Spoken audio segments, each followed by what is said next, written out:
Hi. No one talks about this reality once the land in the UK. എന്താണെന്നറിയോ? നമ്മളിവിടെ U കെയിൽ വന്ന് കഴിയുമ്പം നമ്മളൊരു യു കെ ലൂപ്പിലാണ് നമ്മൾ അകപ്പെട്ടത്, അല്ലെങ്കിൽ ഒരു പാർട്ട് ടൈം ലൂപ്പിൽ. യു കെ ലൂപ്പ് എന്ന് പറയാം, കാരണം നമ്മൾ യു കെയിൽ പോകുന്നത് എന്തെങ്കിലും നമ്മൾ സ്റ്റഡീസിൻ്റെ ആവശ്യം നമ്മൾ പോകുന്നുണ്ടാവുക. പക്ഷെ നമ്മൾ അകപ്പെടുന്നതോ ഒരു പാർട്ട് ടൈം ലൂപ്പോ അല്ലെങ്കിൽ ഓവർ ടൈമോ അല്ലെങ്കിൽ ഫുൾ ടൈം ജോബോ അങ്ങനെ എന്തെങ്കിലുമൊക്കെ ഒരു ലൂപ്പിലേക്ക് നമ്മൾ അകപ്പെടുക. നമ്മൾ വൺസ് നമ്മുടെ വിസ എക്സ്പയർ ആവുന്നതിന് തൊട്ട് മുന്നേ നമ്മൾ റിയലൈസ് ചെയ്യുക നമ്മൾ ഇവിടെ നമ്മൾ ഏർണിങ്സും നമ്മുടെ കയ്യിലില്ല, നമ്മുടെ സേവിങ്സ് നമ്മുടെ കയ്യിലില്ല. നമ്മൾ എടുത്ത ലോണിന് റീപേ ചെയ്യാൻ വേണ്ടി പോയ പോലെ ആയിരിക്കും നമുക്കത് ഫീൽ ചെയ്യുക ആ ടൈമിൽ.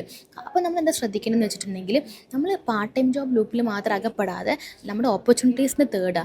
അപ്പോൾ ഞങ്ങൾക്ക് കുറച്ച് ടിപ്സ് പറഞ്ഞുതരാം ഇതിൽ നിന്ന്, ഈ ലൂപ്പിൽ നിന്ന് എങ്ങനെ നിങ്ങൾക്ക് മാറാം എന്നുള്ളത്.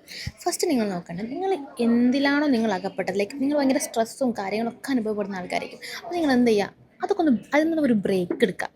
ഒരു ട്രിപ്പ് പോവുക, അല്ലെങ്കിൽ അതിന് ബ്രേക്ക് എടുത്തുകൊണ്ട് ഒന്ന് മാറി നിൽക്കുക. ലൈക്ക് നിങ്ങളുടെ മൈൻഡ് മൊത്തം സ്ട്രെസ്ഡ് ആയിരിക്കും. അപ്പോൾ ഒന്ന് റിലാക്സ് ആവുക. കാരണം നിങ്ങൾ പഠിക്കാൻ വേണ്ടി പോയ ആൾക്കാരാണ്, അല്ലാതെ നിങ്ങൾ പാർട്ട് ടൈം ജോബ് ചെയ്ത് നിങ്ങളുടെ ലൈഫ് കൊണ്ടുപോകാൻ പോയവരല്ല. അപ്പോൾ നിങ്ങളൊരു ബ്രേക്ക് എടുത്തിട്ട് നിങ്ങളൊന്ന് ചിന്തിക്കുക, ഒന്ന് തിങ്ക് ചെയ്യുക, എന്തൊക്കെ എന്നെ കൊണ്ട് ചെയ്യാൻ പറ്റും, എന്തൊക്കെ സ്കില്ല് ഞാൻ ഡെവലപ്പ് ചെയ്യണം, അതേപോലെ ഏതൊക്കെ രീതിയിലാണ് ഞാൻ എൻ്റെ സ്കില്ല് എൻഹാൻസ് ചെയ്യേണ്ടത്, ഇങ്ങനത്തെ കാര്യങ്ങളൊക്കെ നിങ്ങൾ ശ്രദ്ധിക്കുക. പിന്നെ നിങ്ങൾ ആലോചിച്ച് നോക്കുക, നമ്മൾ സേവ് ചെയ്തതിൻ്റെ ഒരു ചെറിയ സേവല്ല, നമ്മൾ ഉണ്ടാക്കിയതിൻ്റെ ചെറിയൊരു ഭാഗം മാത്രമാണ് നമുക്ക് സേവ് ചെയ്തിട്ടുണ്ട് നമ്മുടെ കയ്യിലുണ്ടാവുക. അപ്പോൾ നിങ്ങളൊന്ന് ചിന്തിച്ച് നോക്ക്, നമ്മൾ ഇതിന് വേണ്ടിയിട്ടാണ് യു കെയിൽ നമ്മൾ വന്നത്, അല്ലെങ്കിൽ നമ്മളിങ്ങനെ പാർട്ട് ടൈം ചെയ്യാൻ വേണ്ടിയിട്ടാണ് നമ്മൾ യു കെയിൽ വന്നത്. നമുക്ക് നമ്മുടെ കരിയർ ബിൽഡ് ചെയ്യണം, അതേപോലെ സ്കില്ല് ഡെവലപ്പ് ചെയ്യണം. ഈ സമയം കൊണ്ടാണ് നമ്മൾ ഏതെങ്കിലും പാർട്ട് ടൈം ലൂപ്പിൽ നമ്മൾ അകപ്പെടുന്നത്. അപ്പോൾ നിങ്ങൾ ഇങ്ങനത്തെ കാര്യങ്ങളൊക്കെ ശ്രദ്ധിക്കുക. യു കെയിൽ പോയിട്ട് ഈ ഒരു കാര്യങ്ങൾ മാത്രം അകപ്പെടാതെ നിങ്ങൾ നിങ്ങളുടെ സ്കില്ലോ അല്ലെങ്കിൽ നിങ്ങളുടെ കരിയർ ഇമ്പ്രൂവ് ചെയ്യാനുള്ള ഏതൊക്കെ വേ ഉണ്ടോ അതൊക്കെ നിങ്ങൾ സെർച്ച് ചെയ്യുക, അതിപ്പോൾ അപ്ലൈ ചെയ്യുക, അങ്ങനത്തെ കാര്യങ്ങൾ ശ്രദ്ധിക്കുക. പിന്നെ നിങ്ങൾ ചിന്തിക്കേണ്ടത്, നിങ്ങളുടെ മൈൻഡിൽ കുറേ ഐഡിയാസും പ്ലാൻസും ഒക്കെ ഉണ്ടാവും.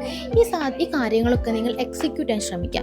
എക്സിക്യൂട്ട് ചെയ്യുമ്പോൾ നിങ്ങൾക്ക് ഏറ്റവും മെയിനായിട്ട് വേണ്ട സാധനം എന്താണെന്ന് അറിയാം, പേഷ്യൻസ് ആൻഡ് കൺസിസ്റ്റൻസി. ഈ രണ്ട് സാധനം ഉണ്ടെങ്കിൽ നിങ്ങൾക്ക് ജോബിന് വരെ നിങ്ങൾ അപ്ലൈ ചെയ്യുമ്പോൾ ഈ രണ്ട് സാധനമാണ്. കാരണം പേഷ്യൻസും കൺസിസ്റ്റൻസി അല്ലെങ്കിൽ നിങ്ങൾക്ക് എവിടെ ജോബ് കിട്ടില്ല. അപ്പോൾ ഈ രണ്ട് സാധനം നമുക്ക് എല്ലാത്തിനും വേണം. കൺസിസ്റ്റൻ്റ് ആയിരിക്കണം, പേഷ്യൻസ് ഉണ്ടാവണം. അപ്പോൾ ഈ രണ്ട് സാധനം നിങ്ങൾ മെയിൻറ്റെയിൻ ചെയ്ത് കൊണ്ടുപോവുകയാണെങ്കിൽ നിങ്ങൾക്ക് ഏറ്റവും ബെസ്റ്റ് ആയിട്ടുള്ള രീതിയിൽ നിങ്ങൾ കാണാം. അതേപോലെ നിങ്ങൾ അപ്ലൈ ചെയ്യാൻ പോകുന്ന ജോലികൾ നിങ്ങൾക്ക് റൈറ്റ് സ്കില്ല് ഉണ്ടാവണം, റൈറ്റ് അപ്ലിക്കേഷൻസ് ആയിരിക്കും നിങ്ങൾ സബ്മിറ്റ് ചെയ്യേണ്ടത്. ഇങ്ങനത്തെ കാര്യങ്ങളൊക്കെ നിങ്ങൾ ശ്രദ്ധിക്കുക.